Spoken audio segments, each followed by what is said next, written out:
చంద్రబాబు ఏం రాసిస్తే అది మాట్లాడటం కాదు, మీకంటూ కొద్దిగా బుద్ధి బుర్ర ఉండాలని గుర్తుపెట్టుకోండి. ఏదో తెలుగుదేశం పార్టీ నుంచో చంద్రబాబు గారు రాసిచ్చిందో మీరు ఇష్టం వచ్చినట్టు ఆ స్క్రిప్ట్ పట్టుకొని మాట్లాడటం కాదు, మీకు కూడా కొద్దిగా బుద్ధి బుర్ర ఉండాలని గుర్తుపెట్టుకోండి. ప్రజాస్వామ్యంలో తన్ని తగలేయడాలు, కాళ్ళు కీళ్లు విరగొట్టడాలు ఉండవు. పిచ్చి పిచ్చి మాటలు మాట్లాడితే మనల్ని కింద కూర్చోబెట్టేస్తారు. చూశారుగా, మిమ్మల్ని 2 చోట్ల కూర్చోబెట్టారు, 2 చోట్ల కూర్చోబెట్టారు. గుర్తుపెట్టుకోవాలి, కాళ్ళు కీళ్లు విరగొట్టడం అంటే అది, విరగొట్టేస్తారు ప్రజలు. ఇంకొక ముఖ్యమైన విషయం ఏంటంటే ఎప్పుడు కూడా ఈయన ప్రజల్లోకి వెళ్ళరు.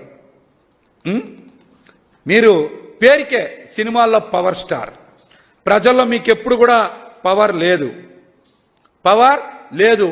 పొత్తులతో వెళ్లే పార్టీలకి ఎప్పటికీ మనుగడ ఉండదు. ఇది చరిత్ర చెప్పిన సత్యం. పొత్తులతో వెళ్లే పార్టీలకు మనుగడ ఉండదు.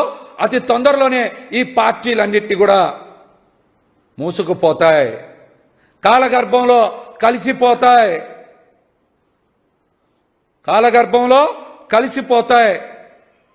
ఆత్మవిశ్వాసం లేక, గెలుస్తామనే నమ్మకం లేక ఇష్టానుసారం వాగుతున్నారు. ఇష్టానుసారం జగన్మోహన్ రెడ్డి గారి మీద మాట్లాడుతున్నారు. వీళ్ళందరూ ఒక పిచ్చి కుక్కల గుంపులో తయారై మాట్లాడుతున్నారు.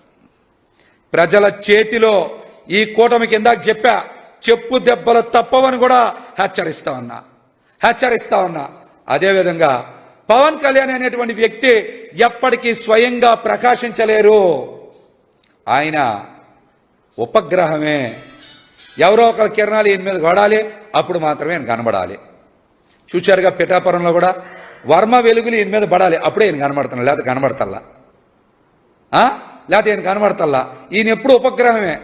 నాకు తెలిసినంత వరకు పవన్ కళ్యాణ్ అనే వ్యక్తి ఈ రాష్ట్రానికి ఉపద్రవమే. సర్వనాశనం చేసేస్తారు ఈ పార్టీని, ఈ రాష్ట్రాన్నే సర్వనాశనం చేసేస్తారు పవన్ కళ్యాణ్ అనేటువంటి వ్యక్తి. ఆయన ఎప్పటికీ రాష్ట్రానికి ఉపద్రవమే. ప్రజలందరూ కూడా ఈసారి ఈ ఉపద్రవం నుంచి బయటపడాలంటే జగన్మోహన్ రెడ్డి గారు పిలిపించినట్టు 175కి 175 అసెంబ్లీ స్థానాల్ని, 25కి 25 పార్లమెంట్ స్థానాల్ని గెలిపించాలి అని మీ అందరికీ విజ్ఞప్తి చేస్తా. చూశారుగా, చిరంజీవి గారేమో ప్రజారాజ్యం పార్టీని హోల్సేల్గా అమ్మేశాడు ఆయన.